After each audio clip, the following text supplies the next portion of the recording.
e de longe é o cara que mais publica artigos no Brasil, sabe? É um cara que muito premiado, então em congressos que se premia mastologistas, ele é forte candidato, quando não já é o vencedor, como foi vencedor agora no último BBCS em Brasília. Então a gente fica muito feliz, André. Seja muito, muito, muito bem-vindo e muito obrigado, gente, a cada um de vocês que está presente nessa reunião. Espero que vocês aproveitem muito. Obrigado, André. O microfone é seu, é com você. Beleza, obrigado, Maurício. É sempre bom ter amigo, né, Maurício? Que aí a gente Muito. não fala mal dos amigos, então é isso aí. Obrigado aí pela apresentação.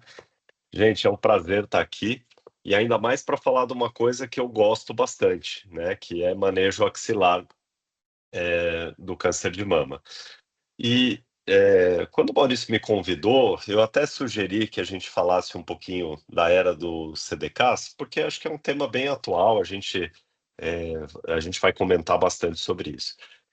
Apesar de ser mastologista, eu trabalho com pesquisa clínica e eu dou bastante aula, inclusive para a Lili, né? Então eu falo bastante de abemaciclib. Vocês vão ver que essa aula não é de abemaciclib, tá? A gente vai falar um pouquinho do abemaciclib, mas a gente vai falar de abordagem axilar mesmo. Acho que a primeira coisa que a gente tem que falar é que a gente sabe que os tumores luminais eles são diferentes dos outros tipos de tumores e esses tumores que têm mais do que quatro linfonodos positivos ou um a três linfonodos positivos e grau 3, eles têm um prognóstico pior do que os outros tumores. Esses dados aqui do GEICAM, e que é um grupo em que todas as pacientes fizeram quimioterapia, vejam que a sobrevida deles é bem ruim, apesar de todo mundo ter feito quimioterapia. A outra coisa é que no mesmo grupo, né, quando a gente analisa um a 3 linfonodos positivos e tumores maiores do que 5 centímetros, ou seja, T3, a gente vê também que a sobrevida não é boa. Esse é um estudo clássico mostrando que quando a gente para a hormonioterapia com 5 anos, se eu tenho linfonodo positivo, por exemplo, entre 1 e 3, vejam que depois de 20 anos eu tenho até um risco de recorrência à distância de cerca de 30%. Se a gente tiver mais do que 4 linfonodos positivos, vejam que até 50% dessas pacientes podem ter recorrência. E foi por conta disso que o Monarch-E foi desenvolvido. É um estudo desenhado para essas pacientes de alto risco, então pacientes com câncer de mama, receptor hormonal positivo, HER2 negativo, com linfonodo positivo e de alto risco. E a gente tinha duas cortes. A corte número 1, que eram pacientes que tinham 4 ou mais linfonodos positivos, ou 1 a 3 linfonodos positivos de grau histológico 3, vejam aqui, igualzinho no grupo GEICAM, e 1 a 3 linfonodos positivos e tamanho do tumor maiores do que 5 centímetros, de novo, igualzinho ao grupo GEICAM. E quando a gente olha a corte 2, que é uma corte baseado no KI67, entre 1 e 3 linfonodos positivos, com KI67 maior do que 20, e aqui, obviamente, não podia nem ser grau 3, nem tamanho do tumor maior do que 5 centímetros, estão caindo na corte 1. Então, esses pacientes, que foram mais de 5 mil pacientes, foram randomizados para a terapia endócrina padrão, isolada, versus o abemaciclib por 2 anos. E aí, então, para concluir, esses eram os critérios de inclusão. E eu estou trazendo esses dados porque ficou uma necessidade da gente, às vezes, achar 4 linfonodos, né? Que a gente vai discutir um pouquinho sobre isso. Então, mais do que 4 linfonodos, 1 a 3 linfonodos grau 3, 1 a 3 linfonodos tumor maior do que 5 centímetros, ou 1 a 3 linfonodos e o KI67 maior do que 20. Aqui são os resultados do estudo, né? Então a gente vê que a maior parte dos pacientes estavam entre 2 e 5 centímetros. Vejam que a gente tinha um grupo considerável de pacientes estadio 3, né? Mais de 30% deles eram estadio 3. Quando a gente olha o tumor luminal, e aqui tem a ver com a minha aula, vejam que apesar da gente ter um número grande de linfonodos comprometidos, só 37% dos dois grupos fizeram neoadjuvância. Então, o tumor hormonal positivo, ele classicamente vai para a cirurgia primeiro, né? A gente não costuma fazer quimioterapia neoadjuvante. Então, nesse grupo que era muita doença, mesmo assim, as pessoas operam primeiro. E vejam que 60% deles tinham mais do que 4 linfonodos positivos. Bom, aqui são os resultados, né? 32% de redução do risco de desenvolvimento de doença invasiva, 32,5% de redução de recorrência à distância e a sobrevida global, ainda sem ter maturidade para a gente poder responder. Então, a gente tem aqui um medicamento que funciona muito bem. E aí a gente vai entrar realmente na nossa aula. Será que a gente realmente precisa abordar a axila, né? Então, o primeiro estudo que eu trago é um estudo antigo, publicado por Fischer em 2002, com 1.765 mulheres com câncer de mama operável. Olha só o que ele fez, é o NSABP B04. Então, o grupo que era clinicamente N0 foi randomizado para mastectomia radical. Essa aqui é a mastectomia radical, mesmo a Halsted, tá? Ou mastectomia total sem abordagem axilar, com radioterapia, ou mastectomia total sem abordagem axilar. Então vejam que nessa época, o estudo publicado em 2002, já não se abordou axila. A dissecção axilar ela era feita apenas se linfonodos positivos, e nesse grupo de linfonodos positivos foi randomizado para mastectomia radical ou mastectomia total, sem abordagem axilar com radioterapia. Eu queria mostrar para vocês aqui a diferença. Vejam que ter linfonodo positivo e negativo faz com que eu tenha uma diferença no prognóstico, sem dúvida. Então, mulheres com linfonodos positivos vão pior do que aquelas com linfonodos positivos. Mas a abordagem axilar, ela não fez qualquer diferença na chance dessa pessoa recidivar. Obviamente que esse estudo é antigo, os tratamentos que a gente tinha eram tratamentos diferentes. As coisas mudaram bastante, e assim que a gente começou a entender um pouco melhor o tumor, nessa época, essas pacientes nem recebiam hormonioterapia, muitas delas faziam CMF adjuvante, então eram pacientes que eram subtratadas. E aí a gente começa a nossa caminhada de mexer na axila. E será que a gente consegue mexer menos na axila? E foi exatamente isso que a gente começou a fazer com o linfonodo sentinela. Então, o primeiro grande estudo, depois a gente vai mostrar todos eles, foi publicado em 2010, um estudo fase 3, com mais de 5.000 mulheres, é um dos grandes estudos cirúrgicos, né? O NSABP B32. Então, pacientes com câncer de mama invasivo e axila clinicamente negativa, elas foram randomizadas para cirurgia com esvaziamento axilar, cirurgia com BLS e esvaziamento axilar. 233 cirurgiões, 80 centros.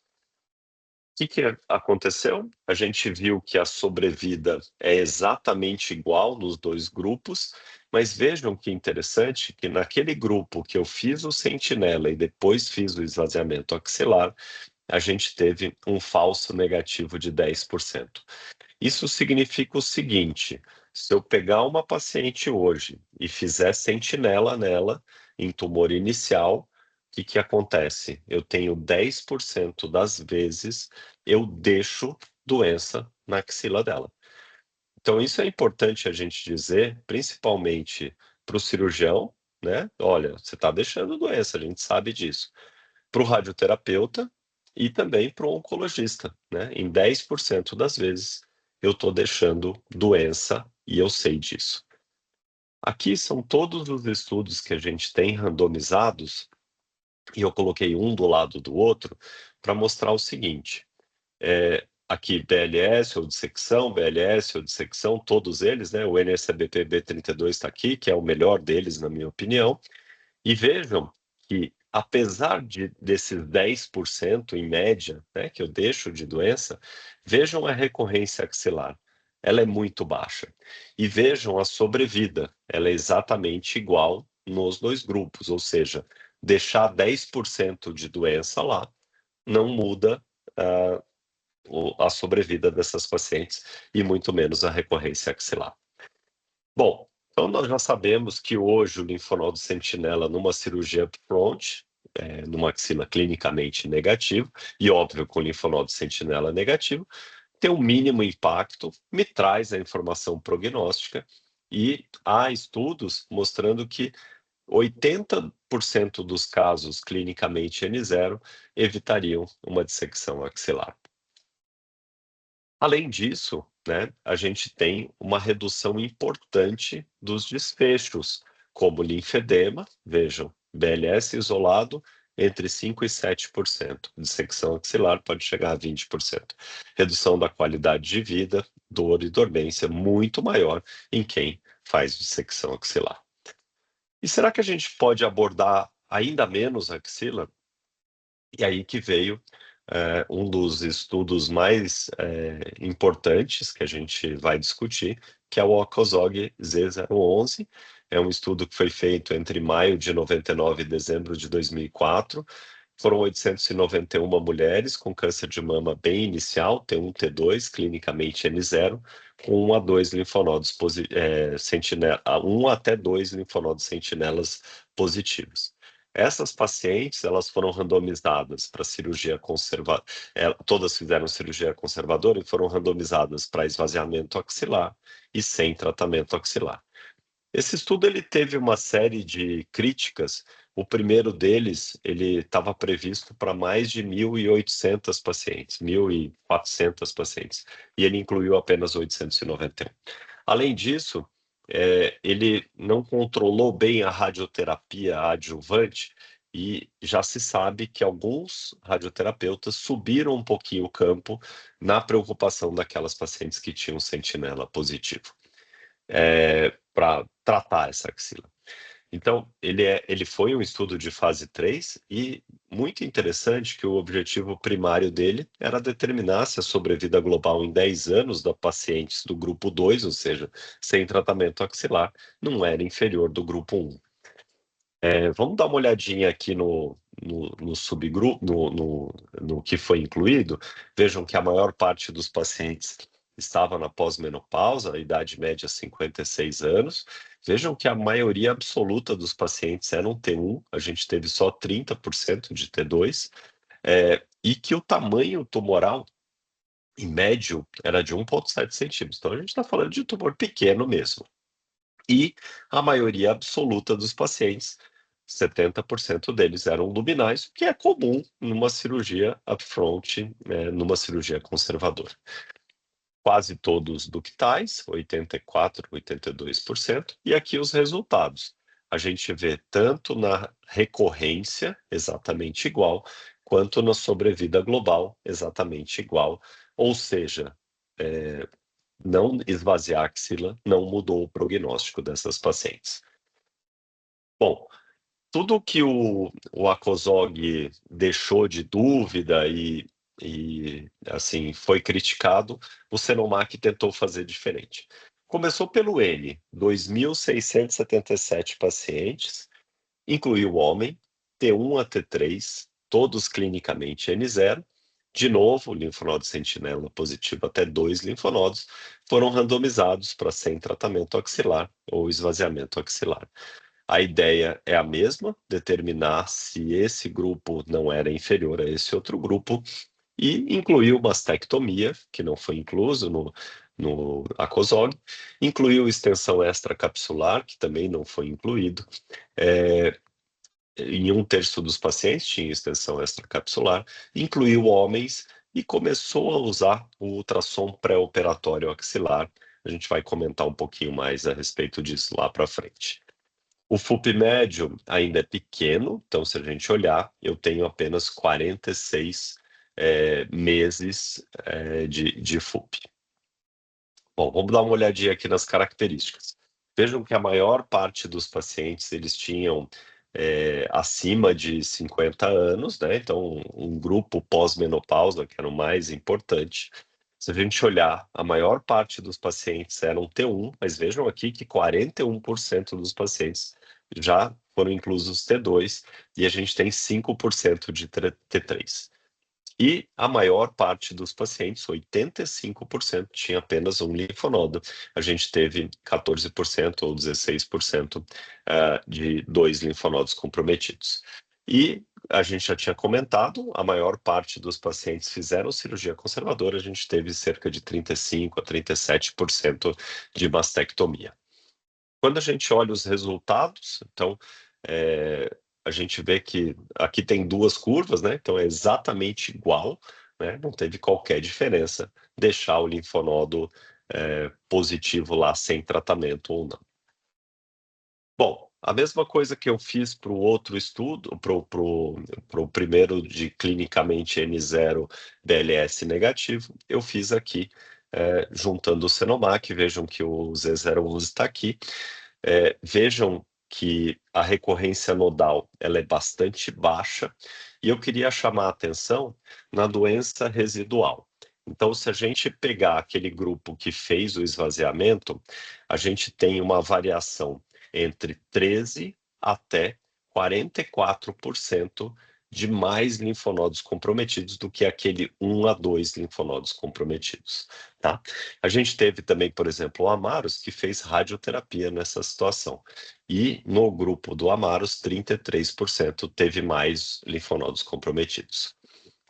Mesmo assim, a recorrência nodal ela é extremamente baixa quando a gente olha os resultados. Recentemente, a gente fez uma meta-análise juntando todos esses artigos. Então, a gente tentou pegar todos os estudos randomizados, acabamos incluindo 7 estudos, e o que a gente viu é que a recorrência local é exatamente igual, o intervalo livre de doença é exatamente igual, e a sobrevida global é exatamente igual. Então, juntando todos esses estudos, a gente não tem dúvida que não há diferença entre fazer o esvaziamento e não fazer. Agora, a gente tem certeza também que 65% menos de linfedema, isso foi calculado na nossa análise, quando a gente faz só 1 a 2 linfonodos, só faz o linfonodo sentinela e retira 1 a 2 linfonodos, do que fazer um esvaziamento axilar. Bom, então, quando a gente junta o Acozog, o Amaros e o Senomac,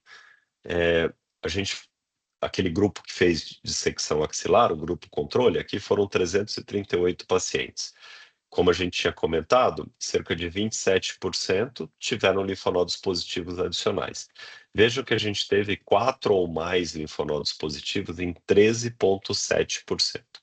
No Amaros, quando a gente vai olhar, a gente teve 8% de 4 ou mais linfonodos. No Senomac, a gente teve 9,9% do que 4 ou mais linfonodos positivos. Então, de uma maneira geral, se a gente está procurando 4 linfonodos e a gente não achou, e essa paciente não tem outros critérios, por exemplo, do Monarch-E, a gente vai perder cerca de 10% dos pacientes. Se a gente somar o 13 com 8 com 9, vai dar mais ou menos 10% dos pacientes. Bom, nós sabemos que a doença residual, então, é comum, ela varia de 10% em clinicamente N0 até 44% no linfonodo sentinela positivo. E a gente sabe que por que a recorrência é tão baixa? Porque eu tenho outros tratamentos. Eu tenho a radioterapia, eu tenho o tratamento sistêmico, que é muito poderoso, e a gente tem a cirurgia. A gente já sabe que esvaziar ou não esvaziar não faz muita diferença nesse grupo de pacientes do ponto de vista de recorrência local. Então, a dissecção axilar nos dá um excelente controle regional, dá uma informação adequada, né? Eu brinco com os meus residentes que falam assim: olha, é 1 de 30. É só um, não tem mais nenhum ali. Então, fica todo mundo sabendo quanto tem. Mas, por outro lado, eu tenho linfedema, eu tenho uma série de problemas que vieram junto com a dissecção axilar. Como é que a gente trata a axila agora pós-quimioterapia neoadjuvante? Então, vamos resumir, porque senão a gente não sai daqui hoje, né? Quando eu tenho uma axila inicialmente negativa, clinicamente N0, e obviamente ela fica clinicamente negativa após a químio, e o linfonodo sentinela veio negativo, será que eu consigo fazer um sentinela? A resposta é sim. Para isso, eu trouxe essa meta-análise, que foi publicada em 2016, vejam que é antiga. A gente tem uma taxa de identificação bastante alta do sentinela. A gente tem uma taxa de falso negativo bastante baixa, veja, entre 6% e 7%. E, independente se eu uso o azul sozinho, o coloide ou a associação dos dois, vejam que a taxa de identificação ela não muda muito. Então, a gente pode usar o azul, podemos usar o coloide, podemos usar as duas coisas. Então, a conclusão é que a biópsia de linfonodo sentinela após uma quimioterapia neoadjuvante com daxila é livre, ela pode ser feita. E para aquelas pacientes, então a gente tem uma taxa de falso positivo menor do que 10%, e a gente pode tirar o dupla marcação, pode usar dupla marcação, ou mesmo só o azul, ou mesmo só o tecnésio. E para aquelas pacientes que tinham axila clinicamente, né, ou até mesmo comprovadamente positivas, e que se tornaram negativas após a quimioterapia. O linfonodo veio negativo. Então, a gente tem 3 grandes estudos, o ACOSOG Z1071, o FINAC e o SENTINA. Vejam que a taxa de falso negativo, ela aumenta quando eu tenho clinicamente ou mesmo por biópsia positiva, vejo que varia em torno de 13%. Agora, vejam que se eu tirar 3 ou mais linfonodos, essa taxa ela cai para baixo de 10%. Então, a nossa recomendação nessa situação é usar a dupla marcação e retirar pelo menos 3 linfonodos. A gente diminui bem a taxa de falso negativo. Bom, atualmente o status axilar ele serve para informação do tratamento, né? E controle da doença, eu não acredito que seja. A gente provavelmente vai utilizar os métodos de imagem para a gente chegar à conclusão se aquela axila está comprometida ou não. A gente sabe ainda que o exame físico é muito ruim. Então, mesmo se a gente pegar o Maurício que examina bem a mama, a taxa de falso negativo varia entre 40% e 65%. É quase jogar uma moeda para cima. Então, às vezes a gente palpa, acha que é positivo, ele vem negativo. Às vezes a gente acha que é negativo, ele vem positivo. Agora, se a gente utilizar o ultrassom, a chance de eu ter mais do que 3 linfonodos, ela baixa bastante. Vejam que essa meta-análise mostrou que mais do que 3 linfonodos, 5% apenas. E se eu utilizar, além do ultrassom, identifiquei o linfonodo, faço uma PAF ou de preferência até uma COR, vejam que a taxa de mais do que 3 linfonodos cai para 1%.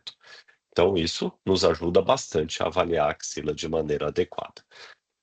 Bom, esse assunto ele é tão importante que depois que o Monarch e também o Responder foram publicados, foi publicado esse editorial pela Elizabeth Mittendorf, que é uma das pessoas que mais entende, né, de oncologia mamária, a Terry King e a Sarah Tolani, porque houve-se uma preocupação de ter que voltar a dissecar as axilas.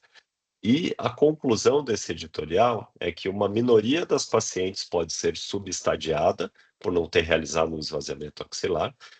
Todos os dados nos sugerem que isso não significa que elas sejam subtratadas e que o esvaziamento axilar pode ser considerado, sim, mas em pacientes individuais. O esvaziamento axilar de rotina não deve ser indicado para descobrir mais linfonodo. E a gente está andando mais ainda. Então vejam que a gente já tem estudos que vão deixar de fazer o linfonodo sentinela. Então, e queria chamar a atenção aqui do Vênus, que é um estudo brasileiro, mas o INSEMA ele já foi publicado, por exemplo, né? Então, a gente já está numa fase de provavelmente deixar de tumores iniciais de abordar a axila de qualquer maneira. É tão interessante essa conversa que recentemente foi publicado esse artigo, que é um artigo bem interessante, sugiro que todos leiam, foi publicado em 2024, e a ideia aqui foi pegar as pacientes do Senomac e ver quantas delas eu poderia perder do ponto de vista de tratamento e ver se elas teriam benefício para não ter feito o abemaciclib. Então, a ideia do estudo foi avaliar o comprometimento da função física do braço após um ano da cirurgia e avaliar quantos esvaziamentos seriam necessários para ganhar um intervalo livre de doença com 2 anos de abemaciclib adjuvante baseado no Monarquia. E a conclusão é que para evitar um evento de sobrevida livre de doença invasiva em 5 anos, com a abemaciclib, a gente precisaria fazer 104 esvaziamentos axilares, que resultaria em 9 pacientes com comprometimento grave ou muito grave da função física do braço um ano após a cirurgia. Então, de uma maneira geral, é lógico que isso aqui é um estudo retrospectivo, ninguém vai fazer esse estudo prospectivo, mas a gente tem que ter com isso em mente que a gente pode estar fazendo mais mal do que bem, procurando linfonodos para seguir atrás, para poder eventualmente tratar as pacientes. Indo nessa direção, a Andrea Barrio escreveu um outro editorial que eu achei bastante interessante. Será que já é tempo da gente abandonar a dissecção axilar em doença inicial? E a Monica Morrow também publicou um editorial no New England se o Sentinela já está obsoleto. Então vejam que a gente vai precisar entender que cada vez menos a gente vai operar axila. Bom, de uma maneira geral, a gente teve uma grande evolução na abordagem axilar. A gente começou esvaziando os níveis 1, 2 e 3. A gente começou a fazer linfonodo sentinela e, se positivo, fazer o esvaziamento axilar. A gente fez o sentinela e ele, sendo positivo, a gente parou de fazer o esvaziamento axilar e a gente já chegou na omissão da avaliação cirúrgica da axila, trocando essa avaliação por uma imagem ultrassonográfica com biópsia, por exemplo. Tudo isso porque o objetivo foi reduzir a morbidade sem comprometer o controle oncológico, e a gente tem conseguido isso com sucesso até bem importante. Então, para a gente finalizar, tem uma frase que eu sempre falo para os meus residentes, para eles aproveitarem para operar a axila enquanto ainda é necessário, porque eu não tenho dúvida que a gente vai parar de operar a axila em breve. E para aquelas pessoas que ainda ficam preocupadas em ir atrás dos linfonodos, a gente tem que ver a evolução da medicina. Isso não vai acontecer. Nenhum cirurgião vai voltar para tirar linfonodo só porque a gente quer saber se é 1 em 30, né? Então a gente vai ter que ter outras medidas para avaliar essa axila, por exemplo, ultrassom, e dar pista se eu preciso tirar um pouco mais ou não. A ideia aqui é que a gente tire cada vez menos mesmo. E da próxima vez, eu até comentei isso com a Lili, tem que pôr um cirurgião no board para dizer assim, olha, quando vocês forem fazer o estudo, pensem, a gente entende que 4 linfonodos é uma doença importante, mas pensem que a medicina não está indo para o esvaziamento mais, ela está voltando do esvaziamento. Então procurem outros fatores que possam nos mostrar que essa doença é bastante agressiva e que isso já indique, por exemplo, o tratamento sistêmico. Era isso, Maurício. Muito obrigado aí, gente.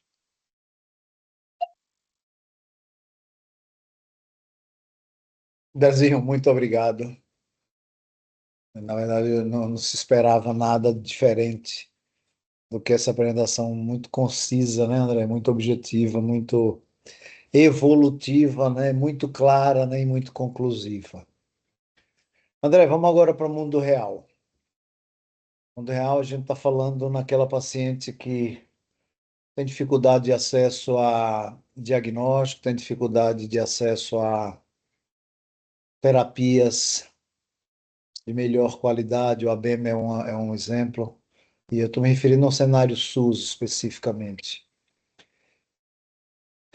Como é que a gente raciocina isso no cenário SUS? Como a gente questiona, como a gente aborda uma axila no cenário SUS, se a gente não dispuser de todos esses aparatos que a gente sabe que são eficazes, que são bons, são produtivos, mas que infelizmente a resposta é o SUS não cobre. Como é que isso se desenha nesse cenário, André? Eu acho que essa sua pergunta ela é muito boa, né? Acho que a primeira coisa, assim, para quem trabalha no SUS, tentar ter pesquisa clínica dentro da instituição. Acho que esse é o primeiro ponto, sabe? Para você ter uma ideia, Maurício, lá no nosso centro, a gente incluiu 98 pacientes no Monarquie. O meu centro foi o centro que mais incluiu no mundo. Então, a gente deu acesso. É lógico que não foi para sempre, mas a gente ajudou uma grande parcela das pacientes. A segunda coisa, eu acho o seguinte: nesse cenário que você não tem drogas disponíveis, aí que você não vai atrás de linfonodo mesmo, tá? Porque aí não tem sentido, né? Você não vai conseguir curar com o bisturi a retirada. E a gente já viu, os estudos não tinham abema, né? Os estudos mostram que é exatamente igual você, do ponto de vista de controle local, que é o que a gente está preocupado, ah, você esvaziar uma axila, você fazer um sentinela com linfonodo positivo até 2 é exatamente igual. Então veja que atualmente a gente tem que saber se a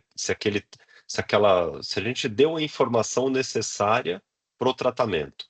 Olha, eu tenho um linfonodo positivo, a paciente é pré-menopausa, ela vai ganhar químio. Então já acabou o problema. No SUS está mais fácil. É químio que ela ganha, né?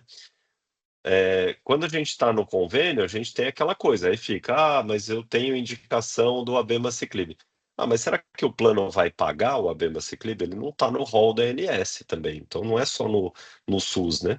A gente ainda, infelizmente, não está no rol da ANS.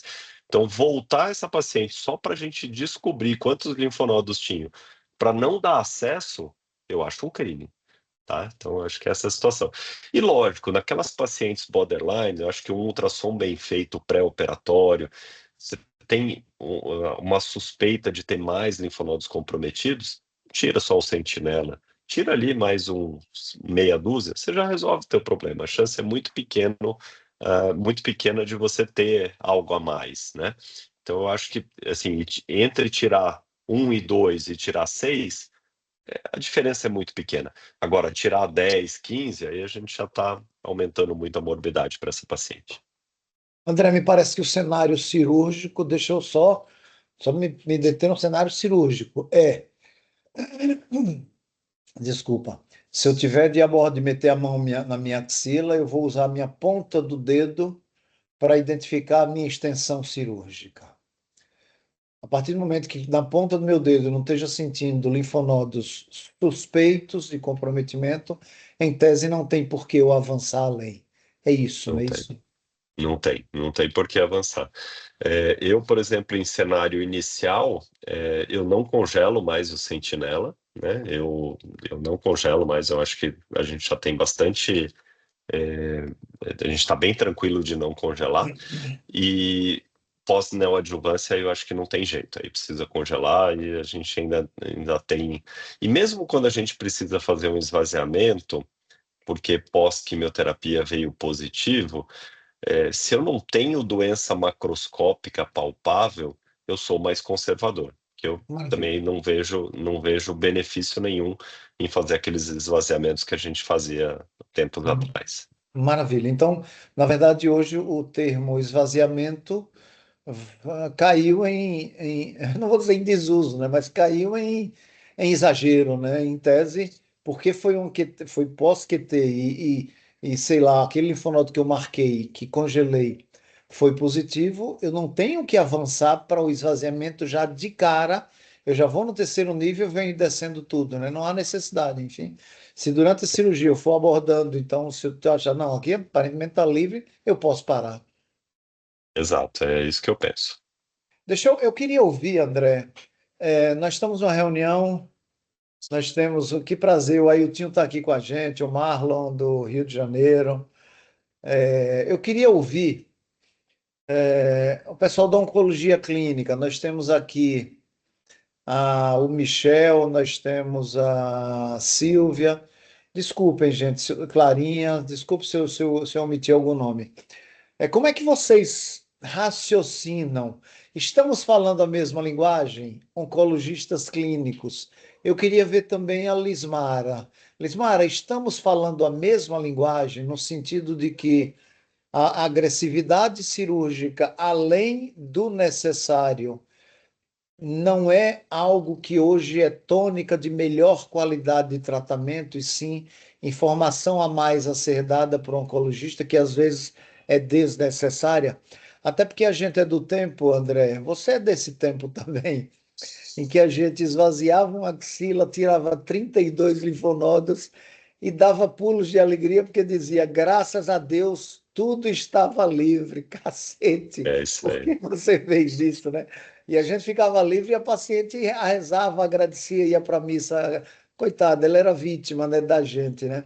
A oncologia clínica e a radio-oncologia está pensando nessa mesma linha, nessa mesma vertente, porque isso faz toda a diferença para a gente enquanto cirurgião. Eu queria ouvir de vocês, oncologistas da radioterapia também.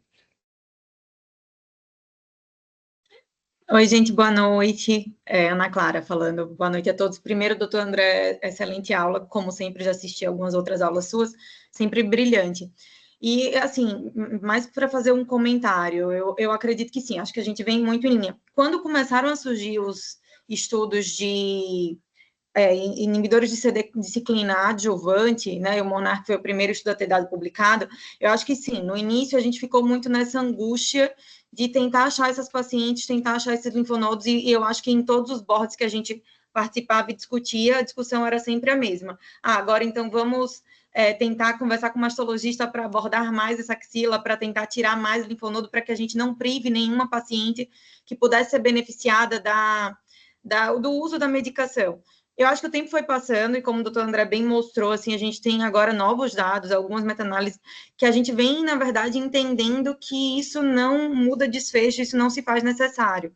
E aí eu trago também os dados que, assim, a gente ainda não tem aprovação, mas se nossa angústia de fazer um tratamento sistêmico, às vezes, era grande, né? Porque tem alguns pacientes, de fato, que não se encaixam perfeitamente nos dados do Monarch, mas a gente, por feeling ou por alguma outra característica clínica, pensa que poderia otimizar o tratamento dessa paciente, vem o Natali, né? O Natali é com ribo, né? É com ribociclib, é um outro inibidor de ciclina, que a gente usa já muito também no cenário de doença metastática, e que tem critérios de inclusão um pouco mais abrangentes do que o Monarch, né? Então, incluindo, inclusive, paciente N0, que tenha, por exemplo, um perfil genômico de alto risco ou características clínicas outras, um tumor T2, N0 mais grau 3.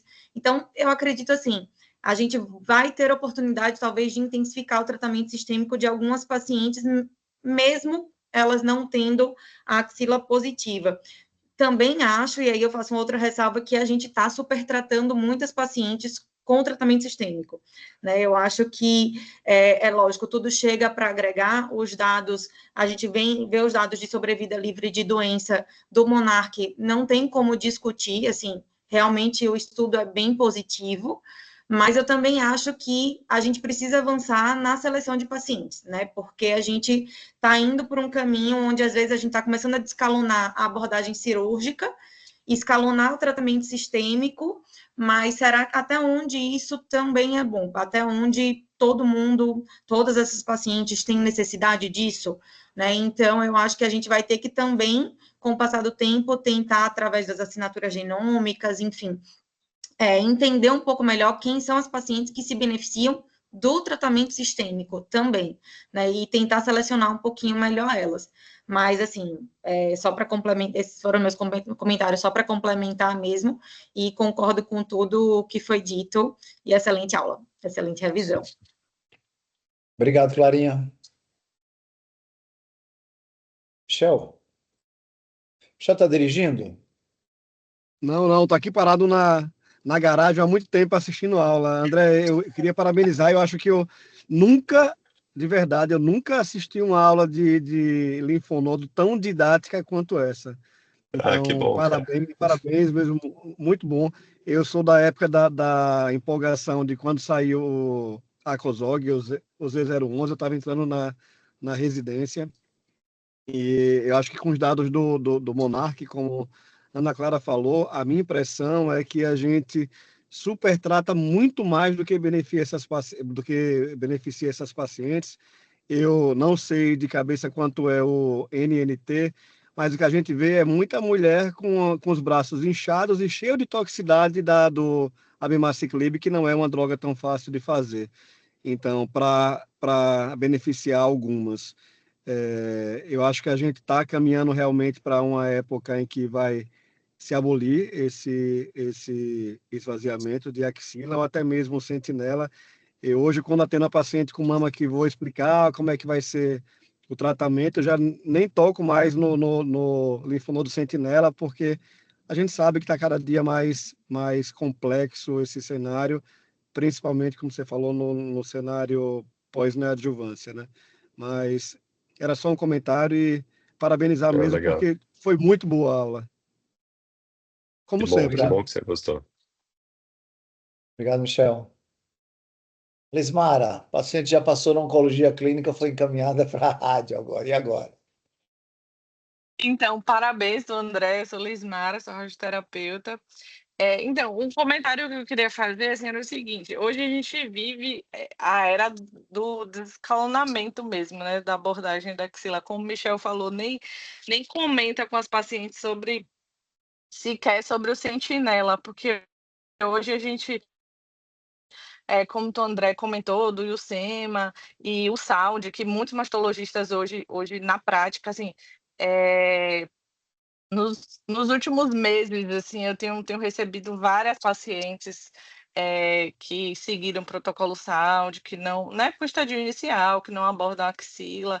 Então, assim, eu acho que a gente vive esse momento, assim, não faz tanto tempo assim que eu saí da residência, mas quando eu saí da residência, a gente não pensava assim, em uma paciente tem avaliação da axila, até as pacientes com CDIS, todas as pacientes faziam sentinela.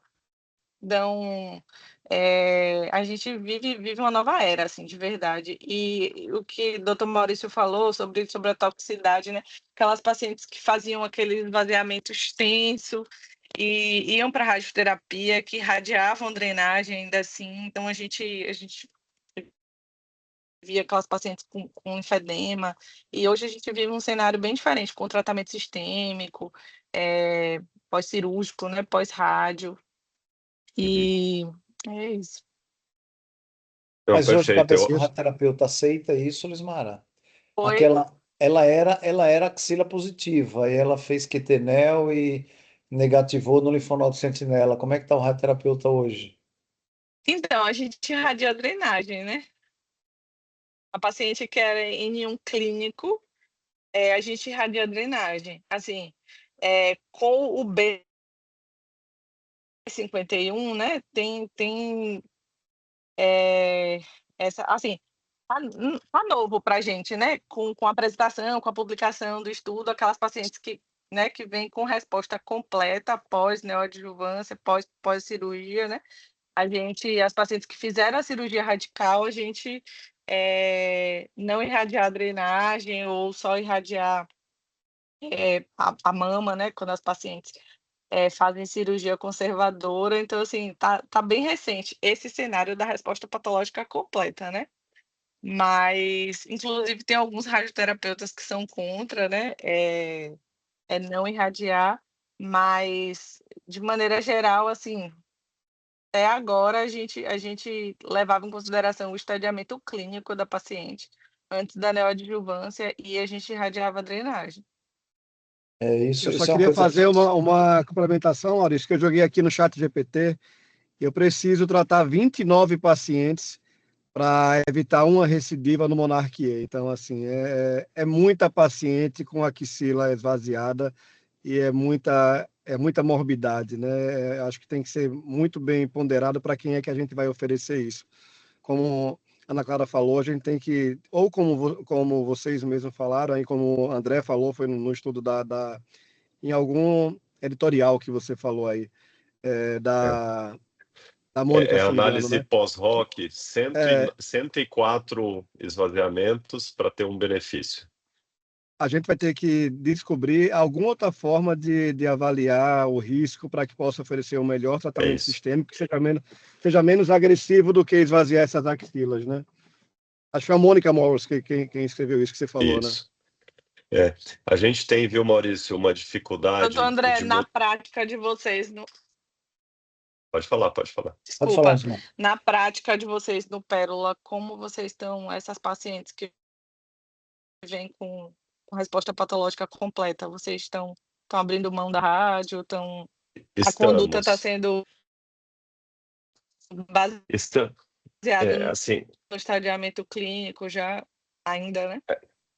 a gente tem discutido, mas o B51 é uma realidade para a gente, tá? O que Sim, sim, que claro. a gente. Eu entendo, viu, Maurício, e fique tranquila, Talismar, eu entendo a dificuldade que as pessoas têm de mudar os paradigmas. A gente nasceu com aquilo, eu também nasci fazendo esvaziamento axilar, e hoje eu tenho muitas pacientes que eu não faço nem sentinela. Então, a partir do momento Já. que você vê os dados e você vê que esses dados eles são confiáveis, Sim. assim, o que não dá para aceitar é a pessoa dizer, mas demorou mais de um ano para ser publicado. Mas foi publicado no New England, então, assim, eles devem ter enchido tanto o cara com tudo, né? E ele conseguiu publicar. Então, eu acho que a gente tem que aceitar, né? Porque, de novo, a irradiação, ela também não é isenta de efeito colateral. E a gente está falando de uma irradiação associada a normalmente um já esvaziamento, né? Então, assim, é muito pensar nisso. Com a André, apresentação só do estudo, o pessoal ainda estava segurando muito, esperando a publicação, mas assim, agora já é realidade, né? Médico é assim mesmo, viu? Médico, ele pega o estudo e faz o que ele acha melhor. Ele pega o estudo e fala assim: mas não foi publicado. Sem acreditar, já foi apresentado, já estou seguindo. É assim mesmo, médico é assim. é porque foi feito nos A Estados questão, a Unidos, né? Que questão é era a outra coisa. publicação, mas agora que foi publicado, né? Então. Não tem desculpa. Mas é uma realidade, é uma realidade. O B51 é uma realidade, assim. Eu Tem que vejo, entrar na viu? nossa prática mesmo. Eu vejo uma grande dificuldade, sabe, André? E eu já falei isso em reunião da gente. O pessoal da radioterapia é um pessoal que eu acho que é muito desprestigiado, porque ele fica lá no final da fila, sabe? Ele se baseia muitas vezes naquele caminho natural, sabe? Aquela paciente que, sabe, que já rodou no cirurgião, que já rodou no oncologista, que já está de saco cheio, que chega lá no radioterapeuta, sabe, com os pedaços de papel já tudo surrado, sabe, para o cara quebrar a cabeça. Velho, o cara vai fazer em cima do que ele tem escrito no papel e acabou. Então, eu entendo essa dificuldade, sabe, Lismara, de vocês de terem a visão, porque eu acho que a visão realmente é uma visão viva. E muitas vezes vocês pegam uma paciente que é uma paciente No muito final. tardia, no final, sabe? Uma coisa muito doida. Então, eu entendo muito essa dificuldade de vocês, mas eu há muito tempo eu brigo, sabe, e você sabe disso, Lismara, para que a visão do radioterapeuta seja a mesma visão do cirurgião, que seja a mesma visão do oncologista clínico, e a gente realmente muda a conduta baseado na neoadjuvância. Então, a neoadjuvância é um marco na mastologia, onde dali para frente, não necessariamente eu deva pensar ou agir da mesma forma que eu agiria dali para trás, quando eu faria tudo upfront, né? Então a gente operava triplo negativo, doença avançada, porque a gente era bom, né, André? Não, eu sou bom, eu consigo tirar esse peito É todo isso. nessa doença avançada, nesse triplo negativo. Isso é bobagem. E o radioterapeuta, eu acho que é o último bracinho, sabe, Lismara? E eu acho que a culpa definitivamente não é de vocês. Eu acho que a culpa é da situação, é da conjuntura que faz com que chegue para vocês numa Tô de situação. acordo. Então, eu acho que isso é muito bom, o contato do cirurgião com o radioterapeuta, eu acho que isso faz toda a diferença do mundo, né? Porque aquela coisa, sabe, Lismara, se eu tenho uma axila que era positiva, negativou no linfonodo sentinela, não, mas a gente continua irradiando drenagem, então eu vou continuar esvaziando também. Ah, não, então se você esvaziar, eu não vou fazer radioterapia. Gente, vamos falar uma linguagem só, né? Não há necessidade de um, provavelmente é porque não há também necessidade do outro, né? Mas eu absolutamente entendo a situação de vocês e sou parceiro de vocês, no sentido da gente melhorar, porque na verdade o benefício é da paciente, né? Para a gente, às vezes, a gente não vai mudar nada na vida da gente, mas para a paciente talvez seja uma diferença muito grande, muito grande. Pessoal, dúvidas? Aproveite, O doutor Ailton André. levantou a mão aqui, ó. Ailton, Levantou a mão. Não sei se ele quer falar ou se ele deve levantou querer. Ailton, ó, errado. fala, Ailton. Olá, pessoal, tudo bem? E ele tá sem barba, André. Você viu Vixe, só? Maria. Não quer dizer que eu gostei, não, viu, Ailton? Eu acho que. Você Pessoal, gostou? Ailton é parceiro da gente, é colega da gente no curso de Jaú. Então, nós somos três coordenadores, eu, João Aula e o Ailton, que vos fala agora. Ailton, por favor. Foi um prazer participar aqui, conseguir pegar o comecinho da aula do André. Sempre um prazer ver o André resumir os artigos e as informações sem que eu preciso ler de novo, tudo de novo, né? Já deu mastigado. Mas eu tenho uma dúvida aqui, André, só para a gente, nos trabalhos que a gente vê todos falando sobre esvaziamento ou não de axila, até onde a gente vai com biópsia de linfonodo sentinela, mas parece que os trabalhos não fizeram uma subdivisão sobre os tipos moleculares, se isso teria influência ou não, se o subtipo molecular poderia influenciar em fazer ou não uma reavaliação da axila. E a outra coisa que me vem na cabeça, você colocou que pós-QT N0 que ficou N0, eu não preciso da dupla marcação para fazer, mas talvez no N1 ou N2 que foi N0, você colocou aí que seria interessante fazer a dupla marcação. Mas existe um trabalho italiano, acho que é o único que diverge um pouco dos outros, que foi prospectivo, e que ele não usou a dupla marcação no pós-QT, ele usou só o azupatente e parece que o índice de localização foi grande também. Você não acha que a gente poderia adotar, da mesma forma Uhum. do N0, só um tipo de marcação, usar só o azupatente ou só o radioisótopo? O que você acha? Não, perfeito. Ó, eles fizeram, vamos para sua primeira pergunta, né? Eles fizeram é lógico que o N é muito menor dos outros subtipos, principalmente na cirurgia upfront, né? Se a gente pegar o Acosog, a gente tem quase 70 e poucos por cento de luminal, o resto é HER2 e triplo. Então, eles fizeram aquela análise multivariada e não teve diferença. Mas o N é pequeno e é uma análise multivariada. Então, fazer um estudo específico para um subtipo é um pouco mais complexo, isso não tem mesmo. Em relação ao azul, ou tecnécio, ou usar as duas, você tem razão. Na verdade, ele foi feito só com tecnécio, que a Sabrina é a primeira autora. E aí, o que eles viram? Que realmente não tem muita diferença. É muito mais importante tirar 3 do que usar a dupla marcação. Então, eu vou te falar, eu trabalho no SUS, né? No hospital a gente não tem tecnécio e eu não deixo de fazer sentinela pós-químio, que era N1. O que eu faço? Eu tiro pelo menos 3. Então é isso. A recomendação, se você tiver os dois, é melhor. Eu agora vou te falar o que eu faço no consultório. Eu não uso azul, eu só uso tecnécio. E eu não, só uso em qualquer situação. E eu tiro 3. Então eu tenho feito isso. E tem dado certo, né? Acho que a gente tem bastante segurança já que o N de linfonodos é mais importante do que a associação de dupla marcação. Mas outra questão em relação ao 3 aí, é que a teoria do linfonodo sentinela é aquele que captou ou aquele que corou. E Perfeito. às vezes corou um e captou um. Eu tiro 3. Os outros 2 não são linfonodo sentinela. Você pode Sim. classificar para sentinela, mas não são sentinelas. É Isso, isso? perfeito. É isso mesmo.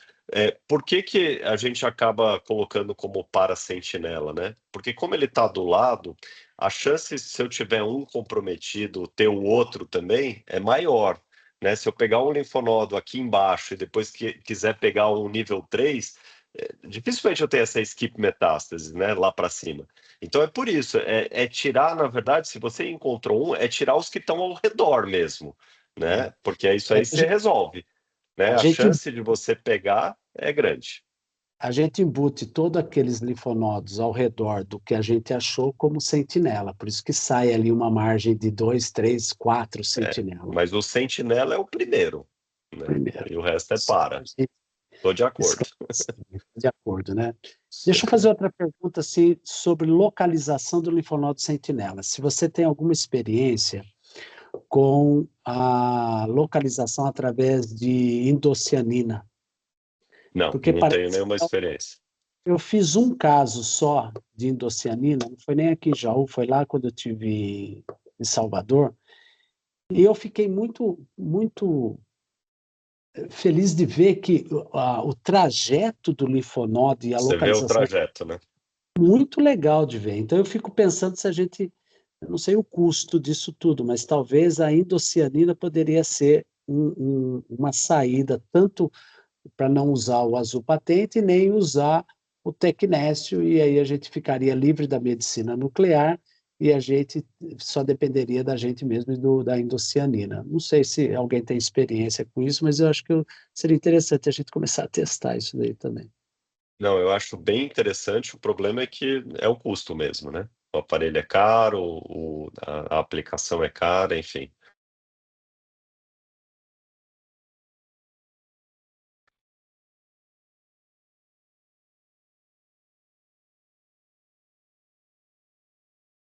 André, teria algum caso em que você esquece achado cirúrgico suspeito?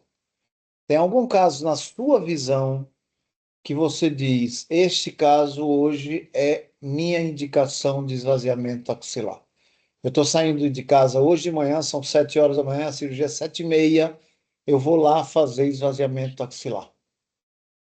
Eu acho que atualmente, Maurício, só aquelas axilas que não responderam nada à quimioterapia neoadjuvante, né?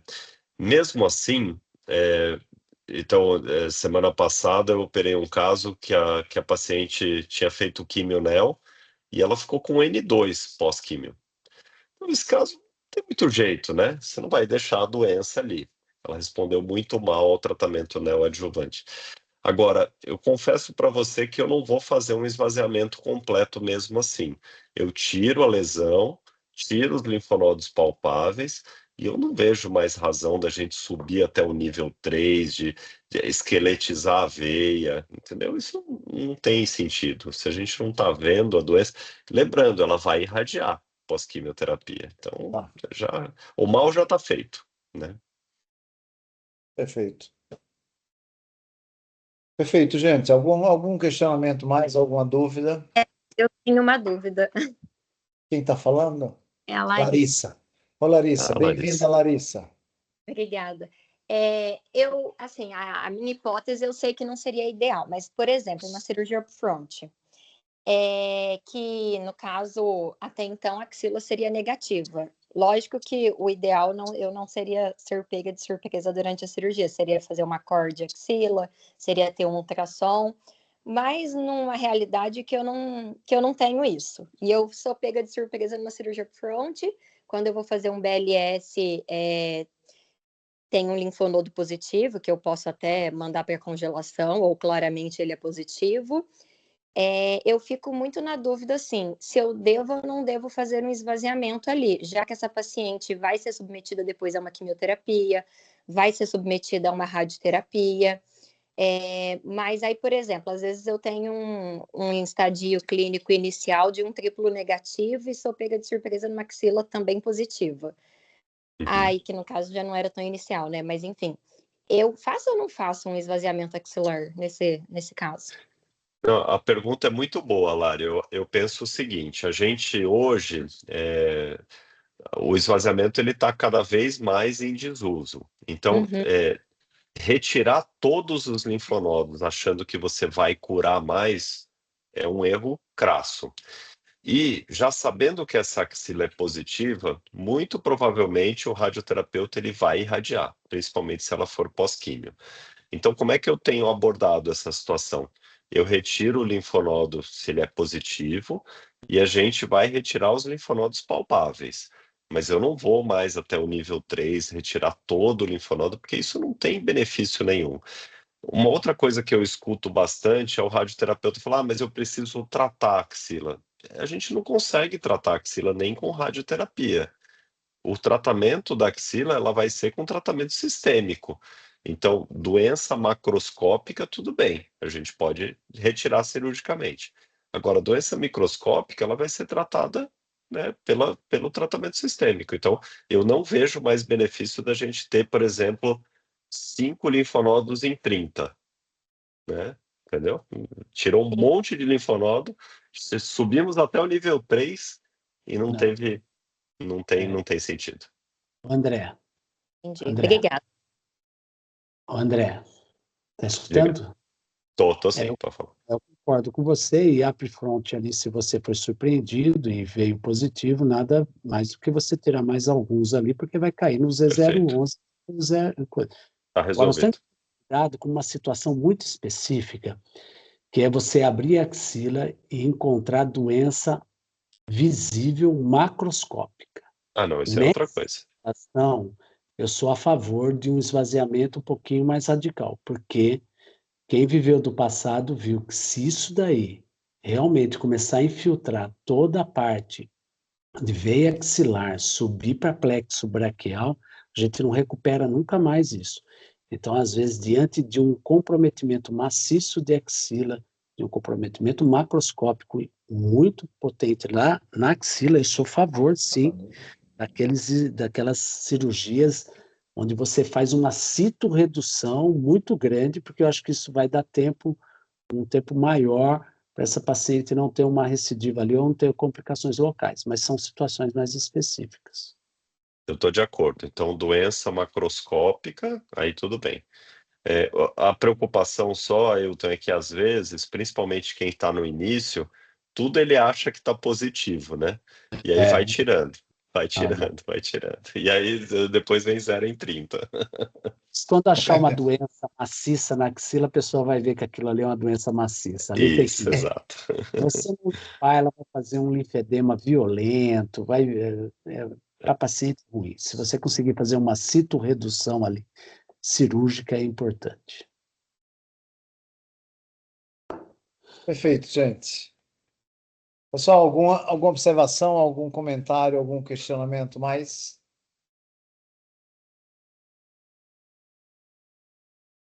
Nada? André, meus queridos, eu queria agradecer muito, viu, André, sua presença, sua participação. Sensacional, repito, como não poderia ter sido diferente. Obrigado a todos, Ailton, obrigado pela sua presença.